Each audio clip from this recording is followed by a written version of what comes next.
reminds me of my old daytime talk show. Hey, no brawls, no brawls. Yeah, right. No throwing chairs. If you haven't been hugged by Geraldo, you'll have a chance to do that afterwards. But coming up after Geraldo, we still got Mark Stein's going to be here, Eric and Lara Trump with a big announcement, and Mike Rowe, Mr. Blue Collar, he'll be also to close the show. So all that's coming your direction. All brought to us today by FedEx. Didn't they just have a baby? They had a baby. They have a little boy named Luke, and they just announced they're having another baby. Another baby. Yeah, so we'll talk to them about that. But right now, let's talk to you about what's happening with William Barr. So Rod Rosenstein, he defended him because the left is saying he was trying to mislead the public. They're all upset because he used the word spying. And Rosenstein said, I think it's just completely bizarre. He said it'd be different if Barr had said, I'm not going to give you the report at all. But instead, he wanted to give the top line conclusions. And that's what we were just trying to do, to try to give a summary so that American people didn't have to wait weeks to read the whole thing. I think that William Barr is an impeccable, superb professional. I think that if William Barr had been President Trump's first choice for Attorney General, we never would have had Russia collusion, delusion, illusion. I think that what he said was right on, spot on. I have little doubt, but that the Obama-era Justice Department spied on the Trump campaign, spied on the president-elect, and I think in many ways engineered and made absolutely probable all of the trauma we've gone through with this whole Russia. Oh, how about this? James Comey, still all 6'11" of him, disagrees. Watch. Disagrees with me? Whoa. With respect to Barr's comments, I really don't know what he's talking about when he talks about spying on the campaign. When I hear that kind of language used, it's concerning because the FBI and the Department of Justice conduct court-ordered electronic surveillance. I have never thought of that as spying. If the Attorney General has come to the belief that that should be called spying, wow, that's going to require a whole lot of conversations inside the Department of Justice. But I don't know what he meant by that term. And it's key because he said court-ordered. And all the questions come down to what was told to the FISA court to get the order. I have no doubt but that what you just saw is one of the most disingenuous interviews I have heard recently. Wow. To say that electronic surveillance and spying are different. What is the exact difference? Is it the method? There is no doubt. I believe that they did wiretap Obama's, or rather Trump's office here in New York. I believe that they turned informants in the way they twisted arms to get people in trouble, get them conflicted, so they had to snitch anything that they knew about the president. Talking about Papadopoulos. Carter, and you know, you have a situation here where poor Michael Flynn.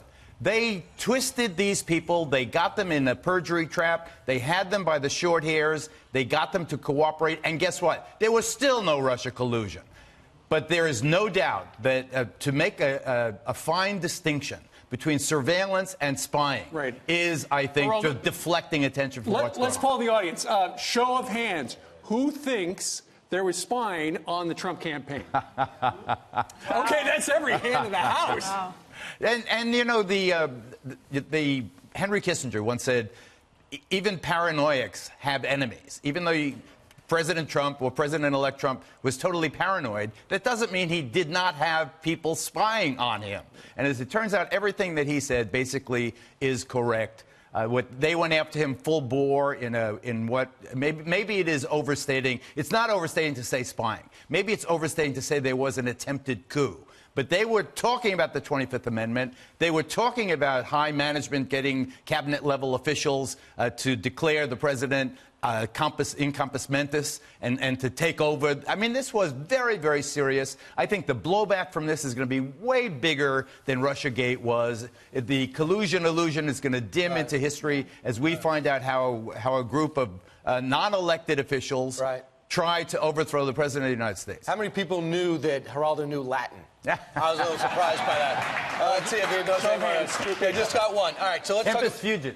So every day is a surprise in the Trump era, and yesterday was a surprise. We got up to learn that after 7+ years, Julian Assange, who was under arrest in the UK, dragged out of the Ecuadorian embassy. Is he a hero or a villain? Julian Assange, to me, is an anti-American slime ball whose every action was designed to hurt the United States of America. He did it with Chelsea Manning and the spying in 2010, 2011, when he released those videos of civilian casualties from American airstrikes. No tried to undermine our efforts in Iraq and in Afghanistan.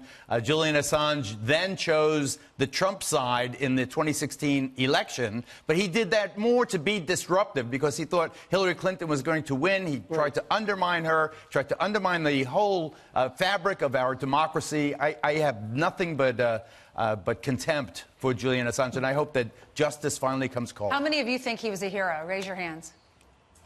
Anybody? No one, no one. So let me ask you this. Well, the what will president said he happen loves next? WikiLeaks. Yeah, well, that's the diabolical cleverness of an Assange. You do people favors, get them on your side momentarily, but he could have easily done it with the Republicans, too. He could have used the same kinds of materials that he had on John Podesta against the Republicans, but they had better electronic defenses against hacking than the Democrats. Who's the real lawmaker, though? Because Chelsea Manning, she took classified information, serving our country, classified information, and handed it over to Assange. Assange says, I was just freedom of press. I'm allowed to. He was the publisher. Exactly. So his punishment, I bet, will be harsher than her punishment was, but her crime, I feel like, was more severe. I think Chelsea Manning is the original sin in stealing the classified information. And was pardoned.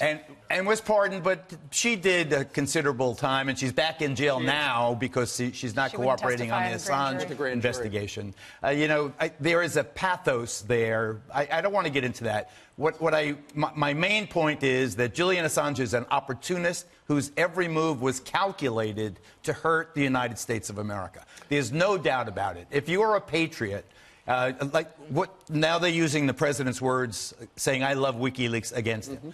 The president was ebullient in terms of saying, oh, I got this stuff and it's great, isn't it great? What if the shoe was on the other foot? I think the president would have been a wholly different person. He would have been outraged by the attacks. He would have said they're undermining democracy. You cannot play ball with someone like Julian Assange because he is going to destroy your democracy. He's going to play with you today, hurt you tomorrow. Yep. And use you like a yo-yo. It's perfect now. Well, he's an alleged rapist. He's got bail problems in the UK. He's facing extradition to the United States. I think Julian Assange now will be wearing prison stripes. But I keep it. It's also important to know he's teamed with the Russians. There's no way he was working with teaming with the Russians. He says he has no relationship. He's a Russian agent, in fact. Ladies and gentlemen, the great Geraldo Rivera.